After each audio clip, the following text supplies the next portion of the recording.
बोल गुरु नानक देव की जय।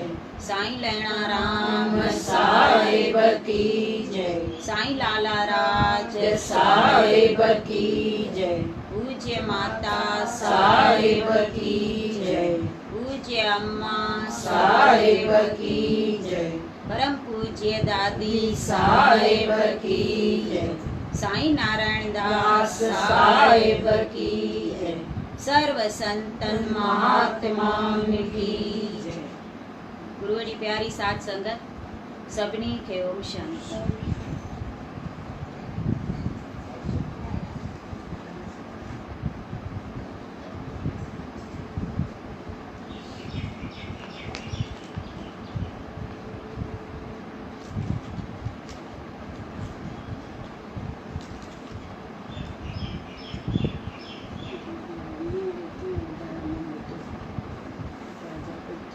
अध्याय 14। राजा रघुगण जो ज्ञान ॿुधी जंगल में वञी तपस्या करण। जड़ भर्थ तॾहिं इहो ज्ञान राजा रघुगण खे ॿुधायो। तॾहिं राजा जड़ भर्थ जे चरणनि ते सिर झुकाए वेनती कई त तव्हां वॾी कृपा कई आहे जो माया में फाथल मनुष्य खे ज्ञान रूपी ॾियो ॾेखारे आनंद ॾिनो आहे। तंहिं ते जड़ भर्थ चयो त हे राजा, हाणे तूं हिन ज्ञान प्रकाश करे संसारी महाजार में न फासंदे। एतिरो ॿुधी राजा उते ई पालकी छॾे तपोवन में वञी तपस्या करे मुक्ति पाती ऐं जड़ भर्थ योग अभ्यास सां पंहिंजो तन त्यागे परम धाम ॾांहुं पधारियो ऐं जड़ भर्थ जे पुट समेत गादीअ ते वेही जैन धर्म जो मतो सॼे संसार में फैलायो, जंहिंजे वंश में प्रतिहार ऐं ॿिया घणा सामाणा जे शुभ कर्म करे परम पदवी पाए विया। अध्याय 15। श्री सुखदेव जो राजा परीक्षित खे पृथ्वीअ जो सारो हाल ॿुधायो। राजा परीक्षित एतिरी कथा ॿुधी चयो त हे दयालु, कृपा करे हाणे मूंखे पृथ्वी सूरज आदिक लोकनि जो हाल ॿुधाए करतारथ करियो। श्री सुखदेव चयो त हे राजा, सतनि दीपनि जो कुझु हाल अॻे मूं तोखे ॿुधायो आहे, सो हाणे वरी विस्तार सां ॿुधायां। हिन पृथ्वीअ जा 7 दीप आहिनि। उन में जम्बू दीप लख जोजननि जो आहे ऐं सॼी पृथ्वी 50 करोड़ जोजननि जी आहे। उन मां चोथों हिसो पृथ्वीअ जो लोकालोक पर्वत जे हेठां दबियल आहे। बाक़ी 3 हिसनि में 7 दीप ऐं समुंद्र आहिनि। राजा प्रियव्रत उहे 7 दीप पंहिंजनि 7 पुटनि खे ॾेई पाण तपोवन में वञी परमेश्वर जे तपस्या में लय थियो ऐं वरी प्रियव्रत जे पुट अग्निधर जम्बूदीप जा 9 खंड करे हिकु हिकु खंड पंहिंजनि 9 पुटनि खे ॾिनो ऐं जेके नाला संदन पुटनि जा हुआ उहे नाला उन्हनि खंडनि जा बि रखिया विया। उत्कल खंड, हिरनामी खंड, भद्राशव खंड, केतमाल खंड, इहा इलाबिर्त खंड, जंहिंजे विच में हिकिड़ो सोने जो पहाड़ सुमेर नाले लख जोजन ऊंचो ऐं 16,000 जोजन डिघो ऐं 8,000 जोजन वेकरो ऐं 32,000 जोजन जे घेरे में आहे। नाभि खंड, पूरब खंड, भारत खंड, नरहरि खंड ऐं ब्रह्मंड कमल जे गुल वांगुरु गोल आहे। 9 खंडनि जे हद ते हिकु हिकु पहाड़ मौजूदु आहे ऐं सुमेर पर्वत जे चइनी पासे चइनी पहाड़नि ते खीर, माखी, पाणी ऐं रस जा कुंड आहिनि ऐं कुबेर महादेव इंद्र ऐं वरुण देवताउनि जा 4 बाग तमामु सुंदर फलनि फूलनि सां भरियल आहिनि, जिते स्नान करण सां देवताउनि जूं स्त्रियूं जवान थी पवंदियूं आहिनि। ऐं सुमेर पर्वत जे चोटीअ ते ब्रह्मपुरी 10,000 जोजन डिघी ऐं वेकरी जड़ाऊदार जुड़ियल आहे। उते हर क़िस्म जा पखी मिठा ॿोल ॿोले मन खे मोहे रहिया आहिनि। हे राजा, उतां जी सोभ्या केतिरी वर्णन कजे, ॾिसण सां दिलि बहार थिए थी। अध्याय 16। श्री सुखदेव जो राजा परीक्षित खे लंका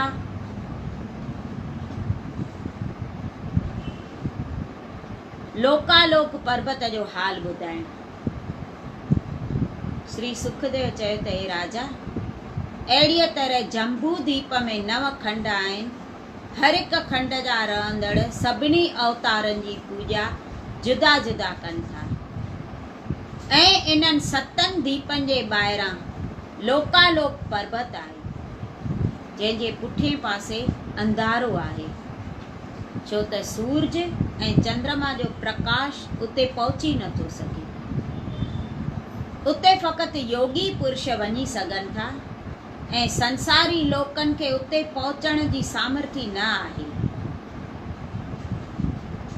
ऐं 8 वॾा पहलवान हाथी, जिन खे दिक्पाल कोठिजे थो, सो पृथ्वीअ ते 8 हंधि रही पृथ्वीअ खे पंहिंजे ज़ोर सां अहिड़ो दॿाए रखनि था जो चुरण पुरण नथा ॾियनि। ऐं सुमेर पर्वत ते 4 पुरियूं आहिनि, हिकु कुबेरपुरी, ॿियो वरनपुरी, टियों इंद्रपुरी, चौथों यमपुरी।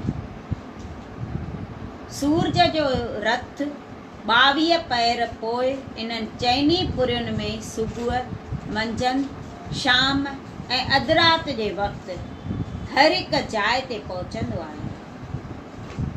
ऐं ब्रह्मा जे पुरीअ मां गंगा जी निकिरी सुमेर पर्वत जे हेठां वही गंगोत्रीअ में वञी गॾिजे थी। अध्याय 7। श्री सुखदेव जो गंगा नंदीअ जी महिमा चई ॿुधाई। श्री सुखदेव चयो त हे राजा परीक्षित, हाणे मां गंगा जीअ जे उत्पत्तिअ जो हाल विस्तार सां तोखे ॿुधायां थो, ध्यान सां ॿुध। जॾहिं नारायण वामन अवतार धारे 3 चरण पृथ्वी राजा बलीअ खां दान वरिती, तॾहिं विराट रूप धारे हिकिड़े चरण में 7 लोक हेठियां ऐं ॿिए चरण में 7 लोक मथियां आंदा, जंहिं ते ब्रह्मा सॼो चरण परमेश्वर जो पंहिंजे पुरीअ में पहुचंदे ई त्रिविक्रम अवतार प्रगट थींदो ॼाणी यकदम उथी खड़ो थियो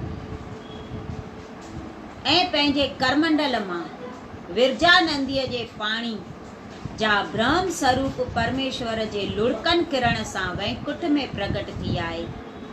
उन जल सां चरण धोई चरना अमृत वठी बाक़ी जल पंहिंजे सिर ऐं अखियुनि में लॻायो ऐं चरण धोअण वक़्तु जो पाणी सुमेर पर्वत ते किरियो, सो हेठि अची मुंद्राचल पहाड़ जे पासे में अटकियो ऐं उहो जल उतां 4 धाराऊं थी वहण लॻो।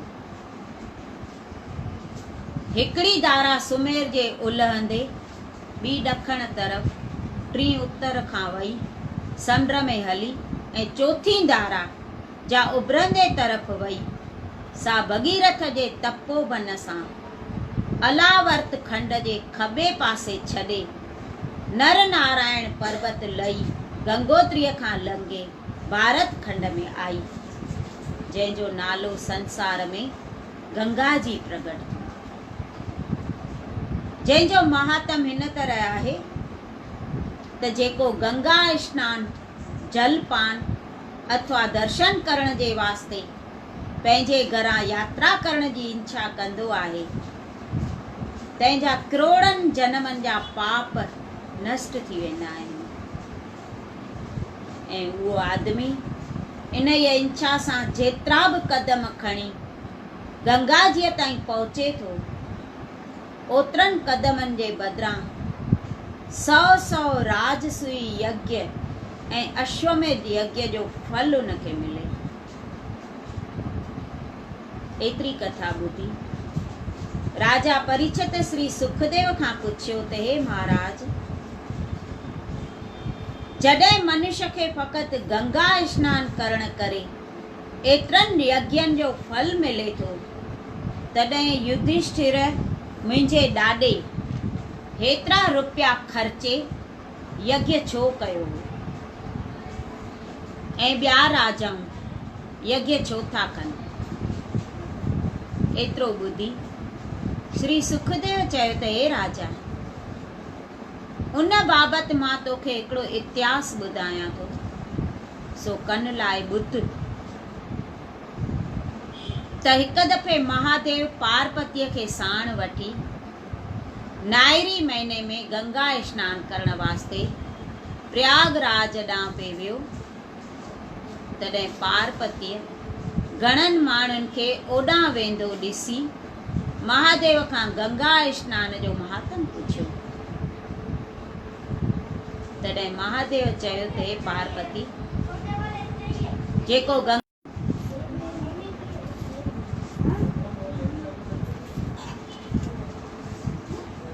गंगा स्नान जे वास्ते घर खां निकिरी हिकु हिकु कदम खणंदो आहे, तंहिंखे 100 अश्वमेध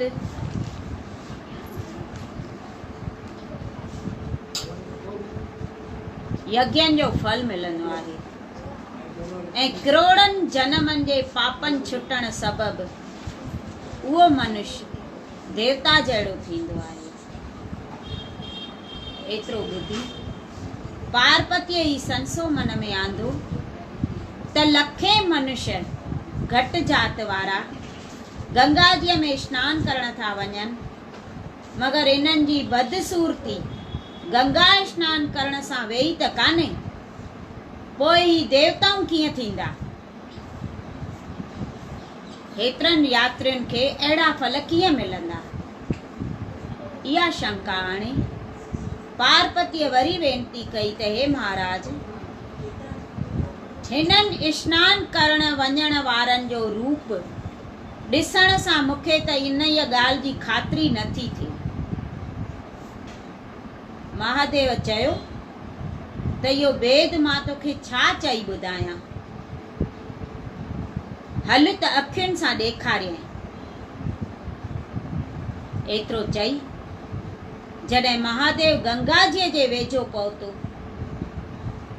जंहिं रस्ते यात्री थे विया, तॾहिं उते कोड़िए जो रूप बणाए वेही रहियो ऐं पार्वतीअ खे चयईं त तूं मुंहिंजे भुत जूं मखियूं वेही हकिल ऐं जेको तोखां पुछे तंहिंखे चओ त ही मुंहिंजो पति कोड़ियो थी पियो आहे ऐं हिकिड़े पंडित करम विपाक जी पोथी जाचे ॿुधायो आहे, जंहिं 100 अश्वमेध यज्ञ कया हुजनि, सो हिन खे छुए त हिन जो कोड़ छॾे वेंदो। पार्वतीअ ईअं ई कयो, जंहिं ते घणेई यात्री हुन जो सुंदर रूप ॾिसी मोहित थी संदसि चौधारी अची बीठा। उन्हनि मां को पार्वतीअ खे पाण सां हलण लाइ चवण लॻो, को साणसि खिली चर्चो करण लॻो, को लालचाइण लॻो ऐं ॿुद्धीवाननि चयो थे त हीअ स्त्री धन्य आहे जो हिन हालत में बि पंहिंजे पतीअ जी शेवा नथी छॾे। पति काणो, कुॿो, अंधो या लंगड़ो, मतलब त कहिड़ो बि बदशिकिल हुजे, पतिव्रता स्त्रीअ जो धर्म आहे त उन जी शेवा करे। उन वक़्तु हिकिड़ो कंगाल ऐं निबल ब्राह्मण खेसि दंडवत करे पुछण लॻो त हे माता, तूं हिते गोड़ में छो वेठी आहीं? किथे एकांत में वञी पंहिंजे पतीअ जी शेवा कर। मखिन वेहण करे तुंहिंजो पति दुखी थींदो हूंदो। एतिरो ॿुधी पार्वतीअ चयो त मुंहिंजे पतीअ लाइ कर्म विपाक पुस्तक मां ईअं निकितो आहे त जंहिं 100 अश्वमेध यज्ञ कया हुजनि सो जेकॾहिं हिन जे शरीर खे छुए त हिन जो शरीर सुंदर थी पवंदो। इन इरादे सां मां हिन खे हिते वठी आई आहियां त मन कंहिं 100 अश्वमेध यज्ञ कया बि हुजनि जंहिंजे छुअण सां मुंहिंजे पतीअ जो रोग छॾे वञे। इहा ॻाल्हि ॿुधी ब्राह्मण चयो त हे देवी, तूं त फ़क़ति 100 अश्वमेध यज्ञ करण वारे खे ॻोल्ही थी, पर मूं त लखें अश्वमेध यज्ञ कया आहिनि। एतिरो ॿुधी पार्वतीअ वेनती कयसि त हे महाराज, तॾहिं तव्हां दया करे खेसि छुओ। जीअं हुन महादेव जे बदन ते हथ घुमायो तीअं दिव्य रूप अश्वनी कुमार जे बराबर थी पियो। ही हाल ॾिसी पार्वतीअ ऐं सभिनी यात्रियुनि खे संसो थियो त ही ब्राह्मण 3 वरयनि जो बिल्कुलु कंगाल आहे ऐं 100 अश्वमेध यज्ञ करण में 100 साल ऐं घणा रुपया घुर्जनि। सो हिन 100 यज्ञ कीअं कया हूंदा।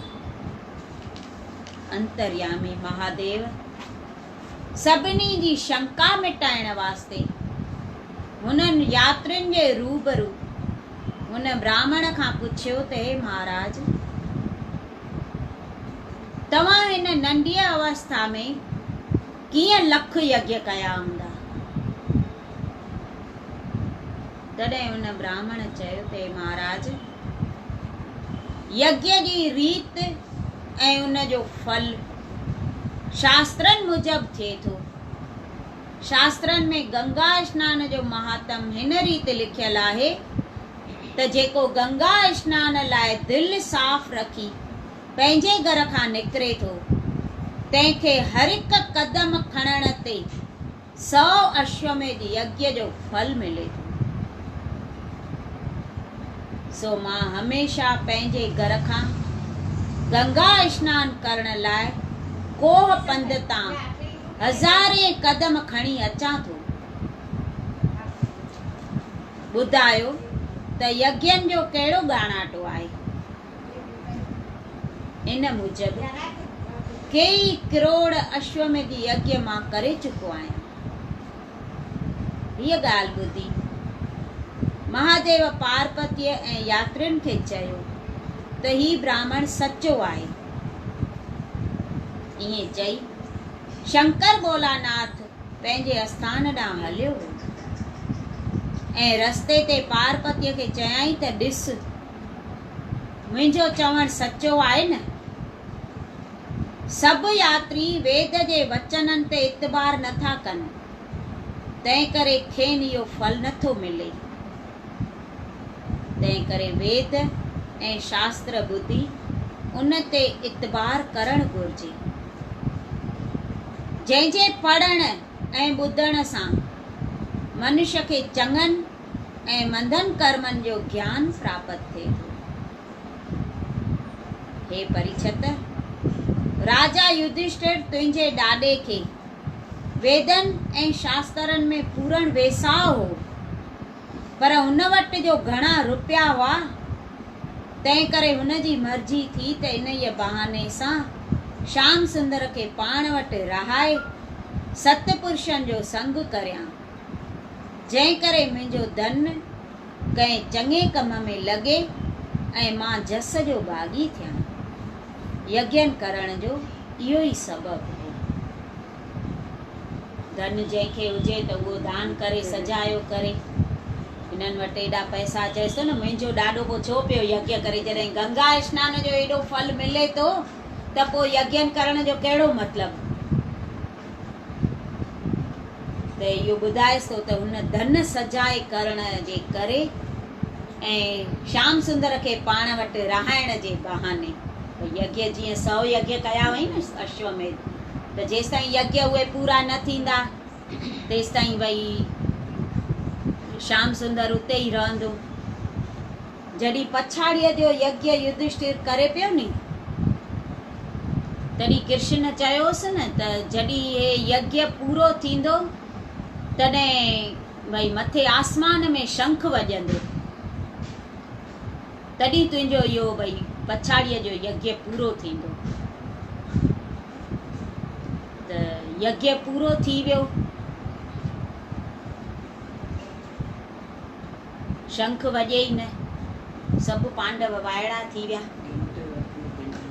घिंड वॼंदो त न वॼे न पियो, त सभु पांडव कृष्ण खां था पुछनि त तो जो चयो त यज्ञ पूरो थींदो त भई आसमान में घिंट वॼंदो त सम्झजां भई यज्ञ तुंहिंजो भई सफल थियो। त हे त वॼे ई कान थो, यज्ञ त पूरो थी वियो। त कृष्ण भॻवानु चएसि थो अञा तुंहिंजो यज्ञ पूरो न थियो आहे। चईसि उहो कीअं? चईसि हिकु वॾो ऋषि जंगल में वेठो आहे, उहो तो वटि आयो ई कान्हे रोटी खाइण। जेसिताईं उहो न ईंदई खाइण तेसिताईं तुंहिंजो यज्ञ पूरो न थींदई। चईसि पोइ उहो कीअं ईंदो? चईसि उहो ईअं ईंदई कोन, उनखे वठण वञणो पवंदो। त पहिरियों ॿिनि भाउरनि खे मोकिले थो, नकुल ऐं सहदेव वञनि था वठण। बराबरि ॾिसनि था त ऋषि वेठो हो, अलाए घणनि सालनि जो तप कयल हुअसि, वारनि में जटाऊं ॿधिजी वयूं हुअसि, शरीर में मिटी चढ़ी वई हुअसि। त हुनखे वेनिती था कनि भई असांजे भाउ युधिष्ठिर यज्ञ कयो आहे त तव्हां हली हुन में चरण घुमायो, भोजन खाओ हली त असांजो यज्ञ सफल थिए। त ऋषि चएसि थो मां ईअं थोरी हलंदुमि, जंहिं 100 अश्वमेध यज्ञ पूरा कया हुजनि न मां उन वटि वेंदो आहियां, मां ईअं हलंदुमि ई कान तव्हां वटि।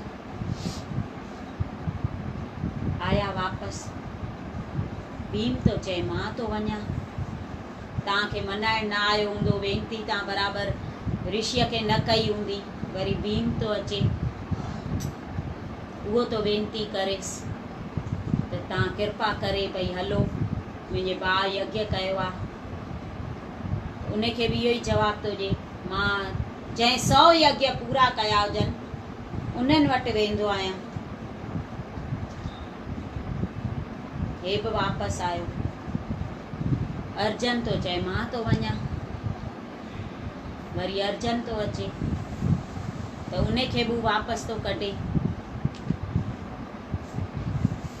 युधिष्ठिर पाण तो अचे, चएसि तो भला मां तो वञा, हेॾनि जे चवण ते ऋषि नथो अचे, मां तो वञा। वरी युधिष्ठिर तो अचेसि, उहो तो मञाएसि, ऋषिअ खे ॾाढी वेनिती तो करे, पेरे तो पएसि पर मञेसि ई नथो। इहो बि वापसि तो अचे। हाणे छा यज्ञ पूरो थिए नथो, जेसिताईं घिंट न वॼंदो तेसिताईं यज्ञ पूरो थींदो कोन। द्रौपदी हिते पांडवनि खे चए थी मूंखे आज्ञा कयो त मां वञा हिन ऋषिअ खे वठी अचां। सभु खिलन्स था, चवनि था असां 5 ई ॼणा विया आहियूं त असां सां न आयो आहे उहो ऋषि, बाक़ी तोसां ईंदो। चईसि तव्हां मूंखे आज्ञा त कयो, मां वठी थी ॾियां ऋषिअ खे। हिते कृष्ण चवनि थो पांडवनि खे त द्रौपदीअ खे वञणु ॾियो। द्रौपदी अचे थी ऋषिअ वटि, वेनिती थी करेसि हलो मुंहिंजे पतीअ भई यज्ञ कयो आहे। त चईसि हेॾा दफ़ा चवाए मोकिलियो थी मांव त जंहिं 100 अश्वमेध यज्ञ पूरा न कया हुजनि उन्हनि वटि मां न वेंदो आहियां, त वरी तूं आई आहे, सम्झे नथी। पांडव सम्झनि कान था युधिष्ठिर हूअं अहिड़ो सियाणो आहे, धर्म जो प्रतीक आहे। त द्रौपदी चएसि थी त मां 100 अश्वमेध यज्ञ पूरा कया आहिनि। चईसि इहो वरी कीअं, तुंहिंजे पतीअ न कया आहिनि, बाक़ी तो कीअं यज्ञ पूरा कया आहिनि 100? चएसि थी बाबा शास्त्रनि में लिखियल आहे त जेको साधुनि ऐं संतनि वटि पेरे उगाड़ो जेतिरा कदम खणी ऐं उन्हनि वटि वञे त उन हिकु हिकु कदम जो 100 यज्ञनि जो फल मिलंदो आहे। त मां तव्हां वटि घणा कदम खणी आई आहियां तव्हांखे वेनती करण लाइ त तव्हां हलो असां वटि। जा चओ शास्त्र कूड़ा त पोइ भले न हलो, जा तव्हां पंहिंजो वचन पाड़ियो, मुंहिंजा 100 यज्ञ पूरा थी विया हुजनि त पोइ तव्हां हलो। हिते ऋषि चएसि थो मां हाराए वियुसि।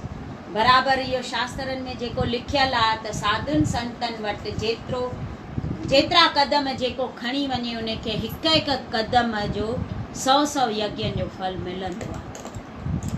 त तूं मूं वटि अॼु आई आहे पंधु करे त बराबरि तुंहिंजा 100 यज्ञनि खां मथे पूरा थी विया आहिनि, त मां हाणे तो वटि हलंदुसि। पोइ ऋषि हुते अचे थो, हुते भोजन खाए थो ऐं मथे घंट वॼे थो। पोइ कृष्ण चएसि थो हाणे तुंहिंजो यज्ञ पूरो थी वई। त संतनि जी एॾी महिमा आहे, पर असां संतनि खे सुञाणूं कान था, उन्हनि जी क़ीमत कोन था कयूं, उन्हनि जी आज्ञा नथा मञूं, उन जा वचन खणूं कोन था।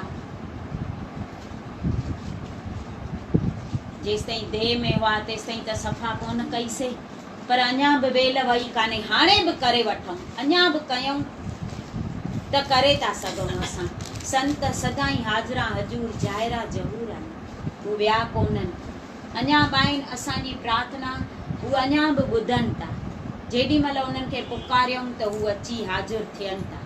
जेको कमु उन्हनि खे चवनि उहे कमु कनि था। जीअं चई विया आहिनि अर्श मां लही असां तव्हांजा कमु कंदासीं, त उहे वाक़ई कनि था कमु, पर असां उनखे पुकार कयूं दिलि सां। जीअं हिन में निकितो भई गंगा जीअ जो सनानु त घणेई कनि था, लखे करोड़े माण्हू वञनि था, पर जेको दिलि सां वञे, जेको उहा भावना रखी वञे, घर मां ई उहा भावना रखे त मां भई यात्रा करण थो वञा।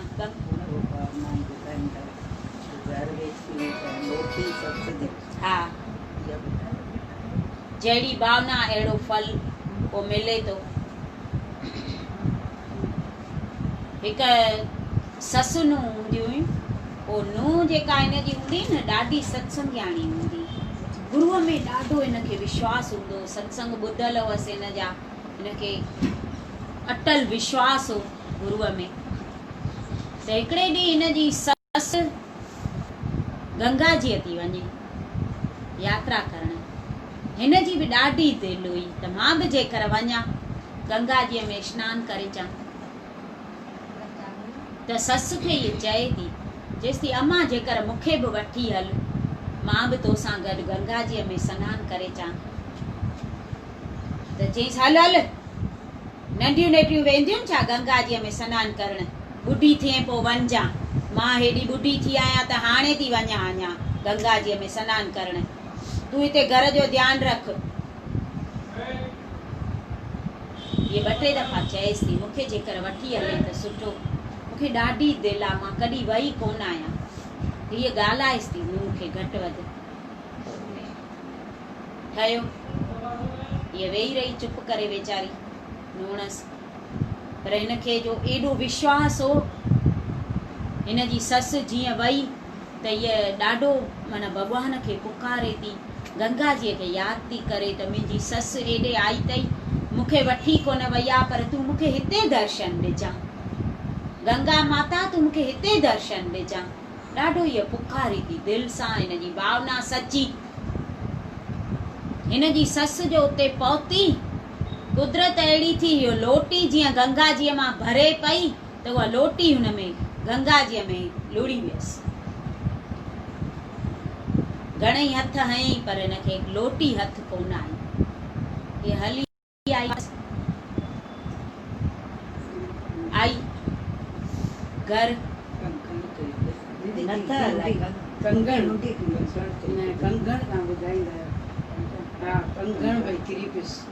सोनो कंगण किरिस।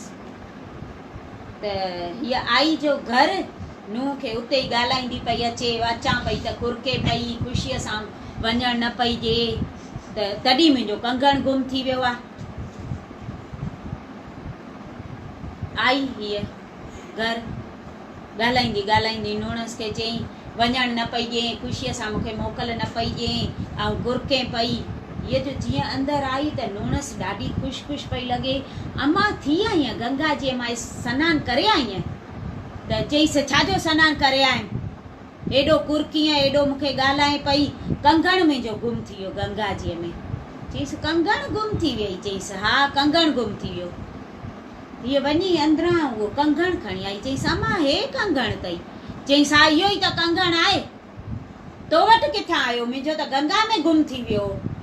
चईसि अम्मा तूं मूंखे न वठी हलीअ नी, मां गंगा माता खे ॾाढी प्रार्थना कई, मुंहिंजी ॾाढी दिलि हुई गंगा माता मूंखे हिते दर्शन ॾे, गंगा माता मूंखे हिते दर्शन ॾे। त गंगा माता पंहिंजे घर में आई, ही कंगण ॾेई वई आहे ॾिस। ससु त वाइड़ी थी वई, मां उते वई आहियां त बि मूंखे अहिड़ो फल न मिलियो हूंदो, हिनखे घर वेठे गंगा दर्शन ॾिनो आहे। त जहिड़ी भावना अहिड़ो फल हुनखे कंगण त मिलियो, पर हुनखे त घर वेठे गंगा माता दर्शन ॾेई वई नी। हुन सनानु बि कयो ऐं जल बि भरे रखियईं। सॼो पधर भरिजी वियुसि। जीअं हीअ माना प्रार्थना पई करे न मूंखे हिते दर्शन ॾे हिते दर्शन ॾे, त सॼो पधर गंगा माता थी वियुसि। पोइ उन मां हिनखे कंगण बि मिलियो। हीअ सम्झी वई मुंहिंजे ससु जो कंगण आहे, पक उते गुम थी वियो अथसि। पोइ ससु खे ॾिए थी इहो कमु। त जेको बि कमु भावना सां कबो आहे न, ओहिड़ो फल असांखे मिलंदो आहे। त असां सनान त घणेई कयूं, पर उहा भावना ई न हूंदी त फल किथां मिलंदो? लखे करोड़े इंसान जीअं वेंदा हूंदा त सभिनी खे थोरी फल मिलंदो। जंहिंजी भावना हूंदी उनखे घर वेठे बि फल मिले थो। त भावना शुद्ध रखूं असां, विश्वास हुजे असांखे, उहा पक हुजे त पोइ उहे फल ॾींदा। गुरू को विया कोन्हनि, असांजा अञा ताईं हाज़िरा हजूर आहिनि। उन्हनि में अहिड़ी भावना रखूं त अञा ताईं बि कमु कनि था न। देह में 16 आना त देह छॾे खां पोइ 17 आना, त उहे 17 आना कम सभिनी जा थियनि पिया था, पर असां उहा पक त रखूं न त कम थियनि न। पक बिना त कम थींदा कोन। श्रद्धा बिना गुरू त सभु कुझु कंदो आहे, पर प्यार वारनि लाइ, श्रद्धा वारनि लाइ, सिद्धिक वारनि लाइ उहो सिद्धिक असांखे पको हुजणु खपे गुरूअ में। त मुंहिंजो कमु मुंहिंजो गुरू ई कंदो। ऐं गुरूअ में जंहिंजी पक न हूंदी, जे गुरू कम न कंदो आहे न, त ॿियो कोई बि संत करे न सघंदव। ऐं पंहिंजे गुरूअ जी कृपा हूंदी आहे न, त पोइ सभिनी संतनि जी पाण ई थींदी आहे। त पहिरियों पंहिंजे गुरूअ जी कृपा हथु कयूं असां। उहे कृपा हथु करण जा उपाय बि हुन ॿुधाया आहिनि। हू त कृपा करे ई थो, सभिनी ते हिकु जहिड़ी थो करे, पर असांखे वठणु ॾांहुं अचे। जो पात्र वारो ॿुधाईंदी आहियां, भई जहिड़ो पात्र हूंदो आहे कंदी आहे। असां जीअं पात्र ॾिसी ऐं दान कंदा आहियूं, तीअं गुरू बि पात्र ॾिसी असां ते कृपा कंदो।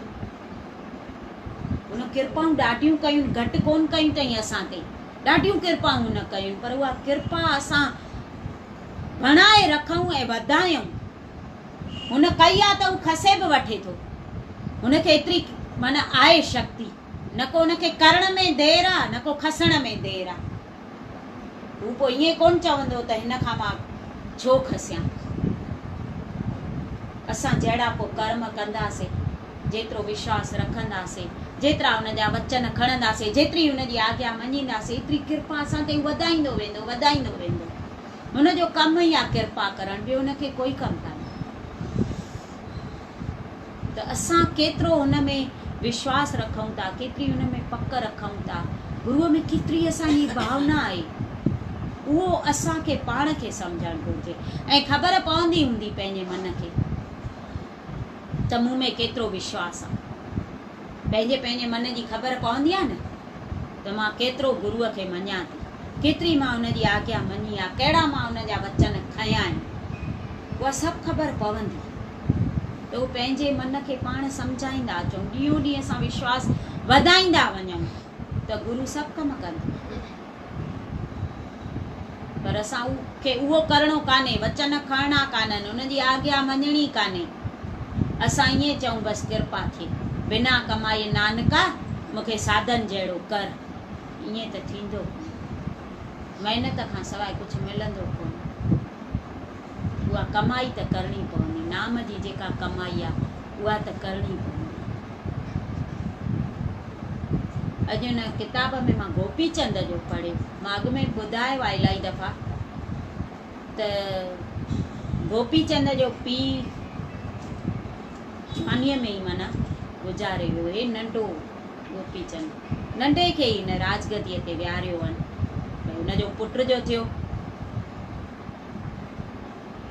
त हे राजगदीअ ते वेठो।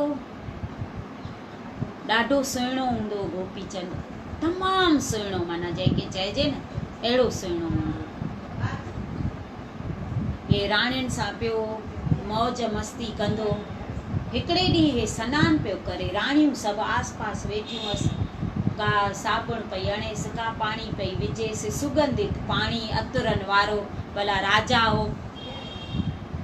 का पुठी पई मेटेसि, का हथ पई मेटेसि, हे मस्ती बि कनि पिया ऐं सनानु बि करे पियो। हिन जे माउ खे दिलि थी त मां पंहिंजे पुट जो मुंहुं ॾिसी अचां। अचे थी त ॾिठई त मुंहिंजो पुट त भई आनंद में वेठो आहे। राजा आहे, राणियूं वेठियूं अथसि, चौधारी सनानु पई थियूं कराइनिसि, पाण ख़ुशि ख़ुशि लॻो पियो आहे, खिले थो, मस्ती थो करे। राणियूं बि सभु हर्ष उल्लास में वेठियूं आहिनि। जे भई अहिड़े टाइम ते मां वेंदीमांसि त हुनजे आनंद में भंग पवंदो। मुंहिंजो कमु आहे मुंहुं ॾिसणु, मां हिन जे मस्तीअ में भंग छो विझां? भले ख़ुशि लॻो पियो हुजे। मथे गैलरी हुअसि, उते चढ़ी वई, चई उतां थी वञी मां पंहिंजे पुट जो मुंहुं ॾिसां। मथां ॾिसे थी, हिन खे वीचार आयो त कहिड़ो सुंदर शरीर अथसि, केॾो सुहिणो आहे, ॾंद अथसि जहिड़ा मोतियुनि जा दाणा, शरीर अथसि कंचन जहिड़ो, सोन जहिड़ो। आख़िर त हिकु ॾींहुं हे जली भस्म थी वेंदो।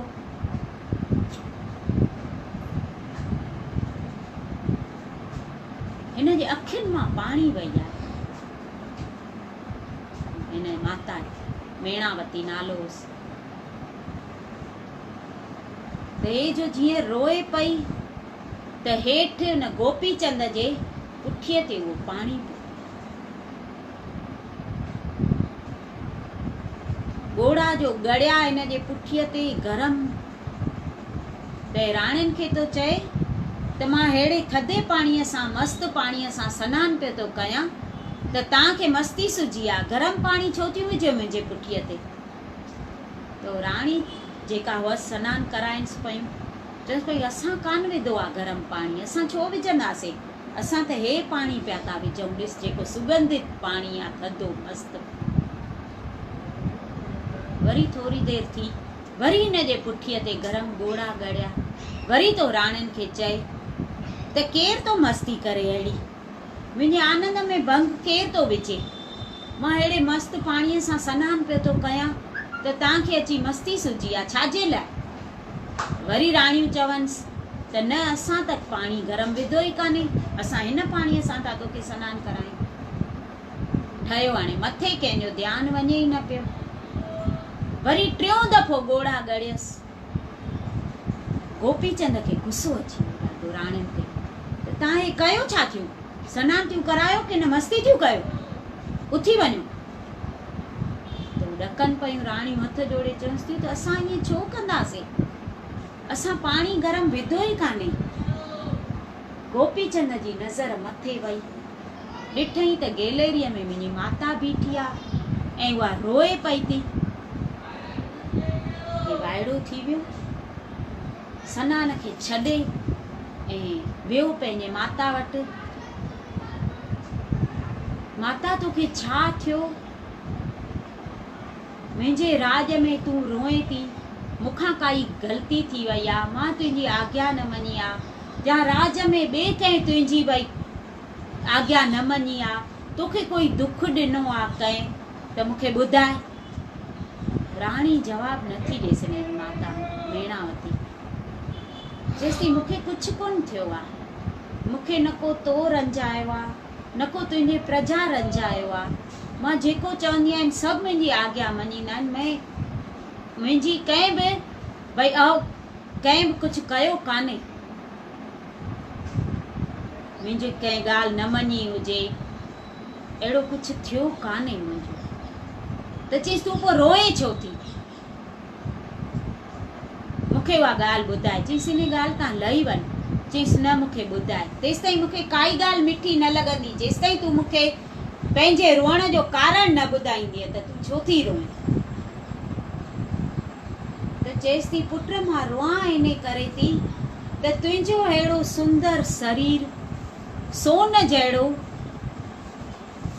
ऐं तूं हिन हर्ष उल्लास में ऐश अशरत में मौजू माण में तूं पंहिंजी ज़िंदगी ईअं ई विञाए थो छॾे। त चईसि त पोइ छा कयां? चईसि मां तोखे अमर बणाइण थी चाहियां।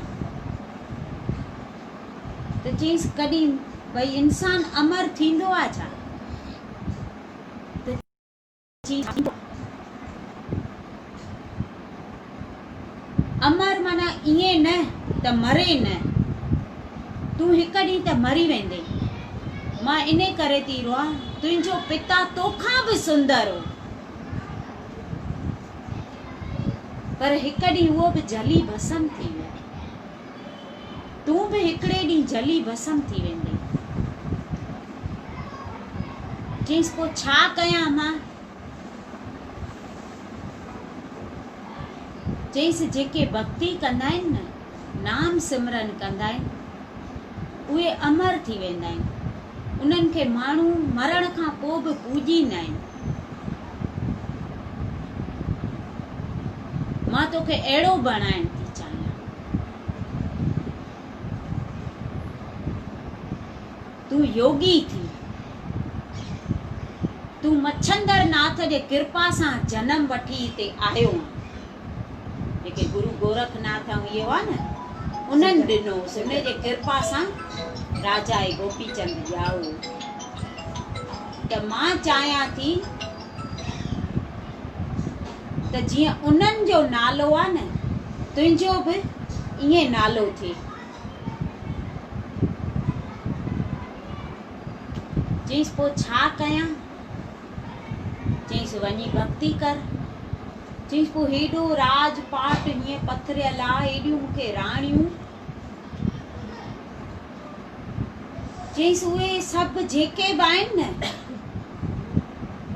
कोई तोसां गॾु कोन हलंदई, हे हेॾो राजबाग जेको अथई न, सभु हिते ई पियो हूंदो, तुंहिंजे ॾाॾे सां कुझु बि गॾु न हलियो, तुंहिंजे पीउ सां कुझु गॾु न हलियो, तूं सॻो पुटु हुएसि त तूं पंहिंजे पीउ सां वेह। चईसि न। चईसि त पोइ तोसां कीअं केरु हलंदो? खणी सवें राणियूं हुजनि, तोसां बि गॾु कोई न हलंदई, ऐं न को हेॾो राजबाग जेको ॾिसे थो न, महल माड़ियूं, उहे बि कोन हलंदई। मां इन करे थी रोआं, ॿियो मूंखे कोई दुख कोन्हे, मूंखे सभु सुख आहिनि, पर मूंखे हिकु इहा इच्छा आहे त तुंहिंजो अहिड़ो कंचन जहिड़ो जेको शरीर अथई, सोन जहिड़ो, उहो तूं ईअं ई न विञाए। माण्हू तोखे पोइ बि यादि कनि, तुंहिंजी पोइ बि पूॼा कनि, तूं अहिड़ो कर्म कर। राजा गोपीचंद खे इहा ॻाल्हि दिलि सां लॻे थी, बराबरि आहे, भई मुंहिंजो ॾाॾो वियो आहे, मुंहिंजो पिता वियो आहे, त कोई कुझु खणी न वियो आहे, त मां बि छा खणी वेंदो।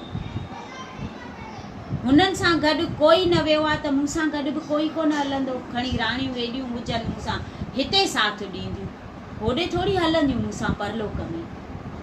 त परलोक में त इहा नाम जो जेको खजानो आहे उहो ई गॾु हलंदो, जेको मूंखे माता सम्झाए थी। त मां बि उहा भक्ति छो न कयां, मां अहिड़ो छो न थियां जो मुंहिंजे माता जी इच्छा पूरी थिए। इन लाइ मुंहिंजे माता खे एॾो रुअण थो अचे त मुंहिंजो शरीर हे ईअं ई हली वेंदो। पोइ हिनखे ज्ञान थो अची वञे, पोइ त माणस इलाही ज्ञान ॾिएसि थी, सेखारेसि थी। पोइ राज बाग छॾे ऐं भक्ति करणु अॻे त वन में हली वेंदा हुआ, पोइ भक्ति थो करे, योगी पोइ थो थिए, नाथ थियो आहे न गोपीनाथ, पोइ गोपीनाथ जो नालो पएसि। हूअं राजा गोपीचंद हो, पोइ गोपीनाथ थो पएसि। गुरु गोरखनाथ वटि पोइ हलियो थो वञे, पोइ भक्ति थो करे। योगी जीअं माणस चईंसि भई योगी थी वञ, ईअं पोइ योगी थो थिए। जेको आयो आहे उहो त मरंदो ई, उहा पक आहे सभिनी खे।